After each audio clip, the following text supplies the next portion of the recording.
Start recording. There we go. There you go. Right, we're on. We're on, man. How are you doing? I'm good. How are you, mate? I'm all right. Would you like to introduce yourself?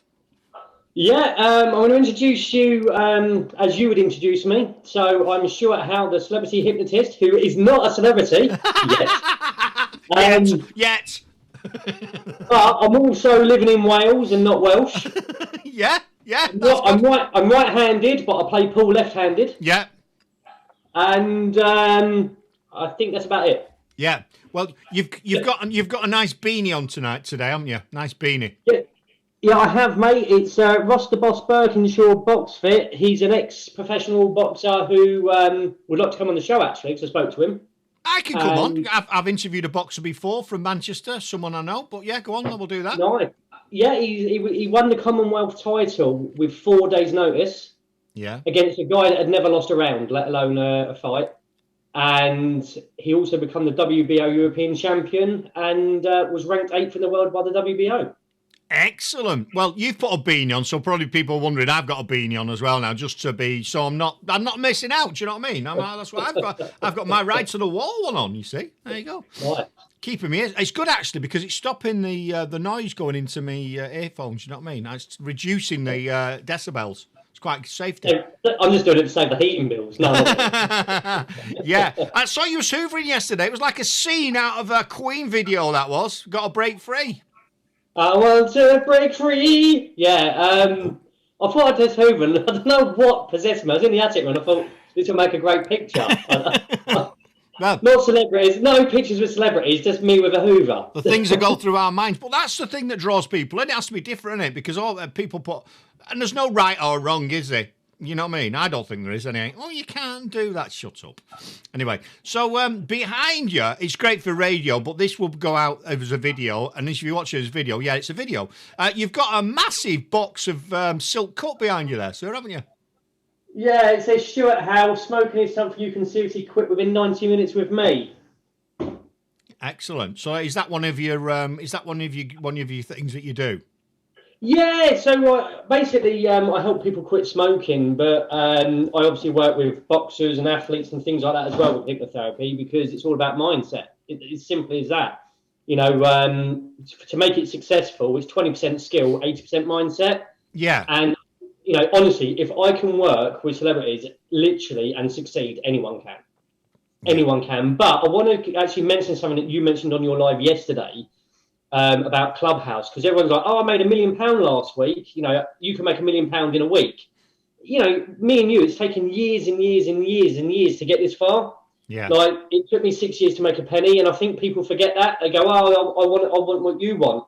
And it's like, you can, but it doesn't happen overnight. So I'm like you, mate, I hardly use Clubhouse.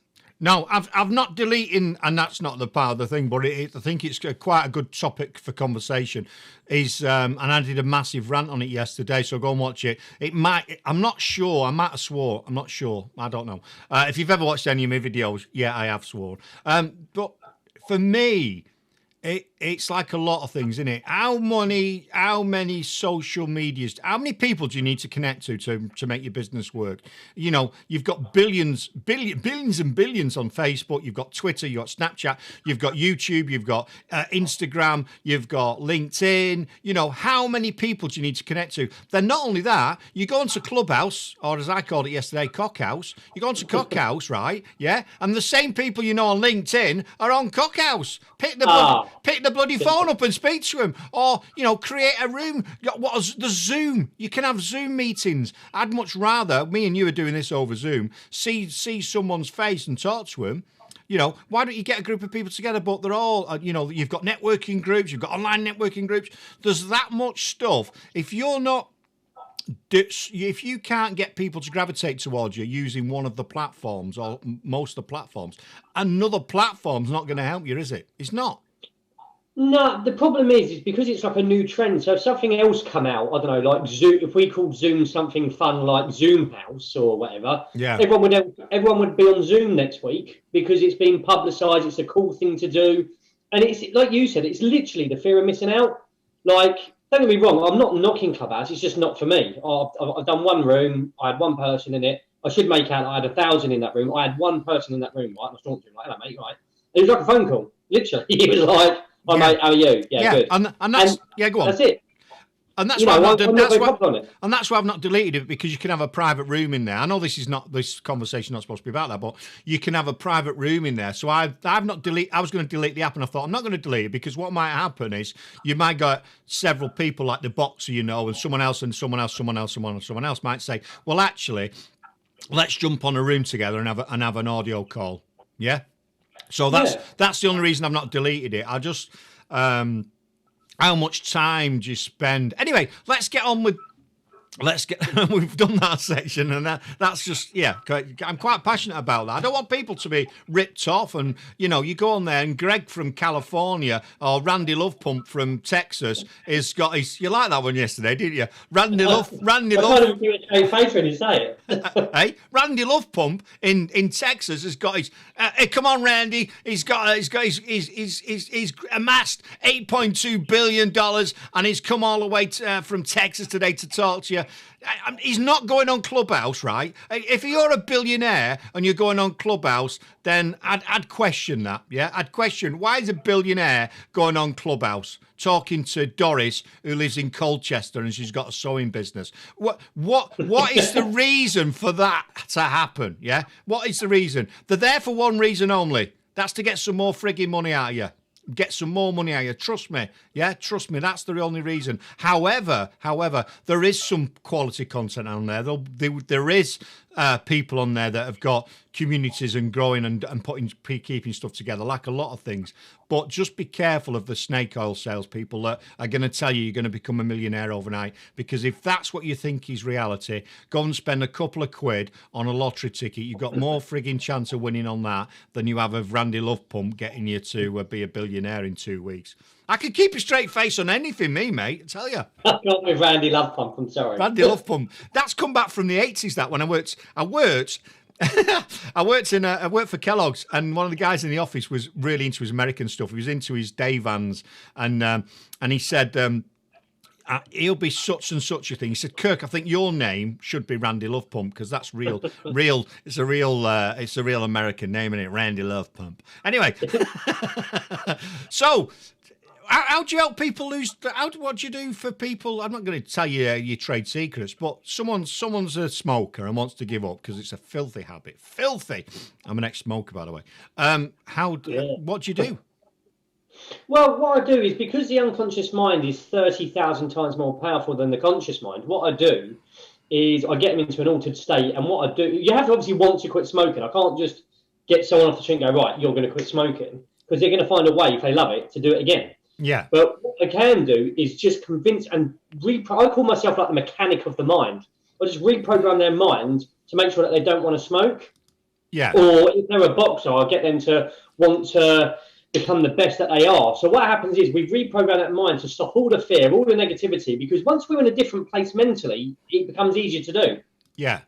A lot easier to do. And it's very simple stuff. Like, people think it's all complicated, and it really isn't. And, to train in hypnotherapy, I'm not going to lie, is quite easy to do. We obviously make it sound like it's this hard thing to do, but it really isn't. It's really fun, don't get me wrong, but it is really easy to do. If I can do it, geez, anyone can do it. Do you know what I mean? Don't be saying that. Everyone will become hypnotherapists. They'll all want to become celebrity hypnotherapists, man. That's all right. They can come and train with me. Hey, looking, and it's not all. On Clubhouse, 9999995. Should be $28,000. I mean, I was at an event a couple of years ago in London, in the Hilton in London, and this guy was stood on stage, and you must think you're like born yesterday. I normally work with people for $5,000 a day, $5,000 a day, but I've flown all the way to London, and if you go run to the back of the room now, you can have my program for £99.99. Yeah. Now, I'm not being funny. If you work with people for $5,000 a day, what are you doing? Dragging your ass onto an international flight to go and sell something for 99 quid. You're talking out your a-hole, mate. But people want a quick fix, mate. And I think that's, Anyway, I think we'll play a track and we'll come right back. Yeah, if that's all right. For that? I should have asked you if you want anything playing, but we'll just rock with it. Right, I'll tell you what we're going to have to do. We'll do right now, because we should have the I'm looking for the jinglette. I'm a bit behind today, mate. A bit behind. I'm not on my A game. And we all have bad days, don't we? So we've got the Radio Caroline track. It's when we pick a track. Well, Mummy Stone does. We pick a track from the 60s and we call it the Radio Caroline track. It's either a hit or it's shit. Yes, that one. So this is today's track. So you decide. It's this. Here's the jingle. 319 Radio Caroline. Oh. That's good. So what do you think, people? 3, 2, 1. Let's go. Let's